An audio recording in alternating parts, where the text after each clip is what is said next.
Isang mapagpalang araw po sa inyong lahat. Ngayon po ay July 19, 2026 at tayo po ay nasa ikalabing-anim na linggo sa karaniwang panahon.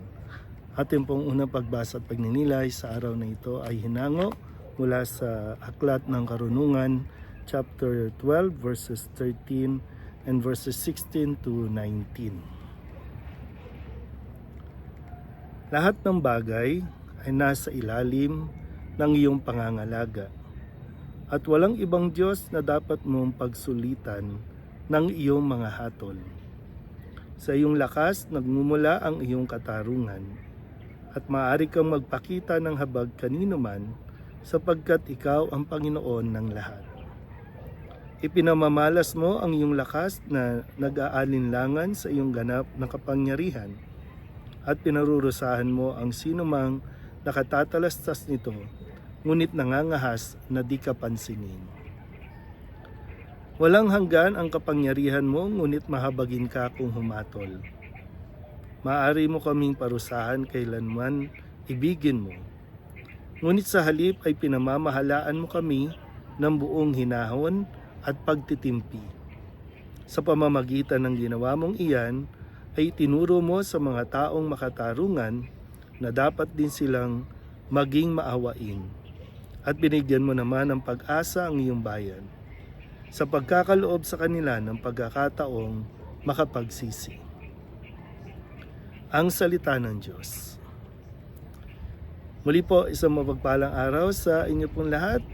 Muli tayo ay nasa ika-16 na linggo sa karaniwang panahon at nawa ay narinig natin at maunawaan natin ang mensahe ng ating pong unang pagbasa ngayon, na kung saan ang pagpapakilala ng manunulat ng Aklat ng Karunungan, at sinasabing ito ay ang sumulat nito ay walang iba kundi si Haring Solomon. Sulat niya ito para sa Diyos na makapangyarihan. Ang Diyos ay may karapatang mamuno at magsabi kung ano ang tama at mali.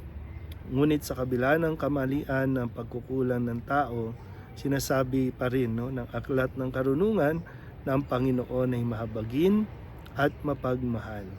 Pinatatawad niya ang mga tao sa mga panahon na siya ay nagkakasala.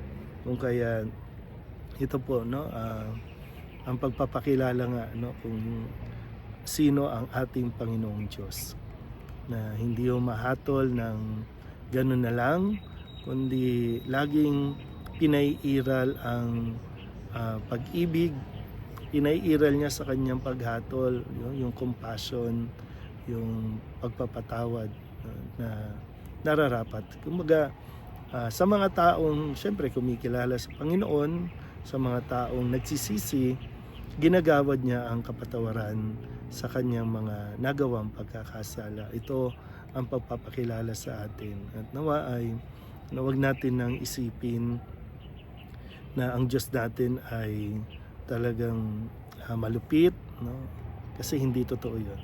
Ang Diyos natin ay napakalawak ng kanyang pangunawa, ng kanyang pagtitimpi, para bigyan tayo lagi, bawat oras, bawat minuto ng ating buhay. Bigyan tayo ng pagkakataon na tanggapin siya at pagsisihan at magbalik loob sa Kanya. Muli po, isang mapagpalang araw sa inyo. God entrusted His only Son. In you, Mary placed her trust. With you, Christ became man. Blessed Joseph, to us too, show yourself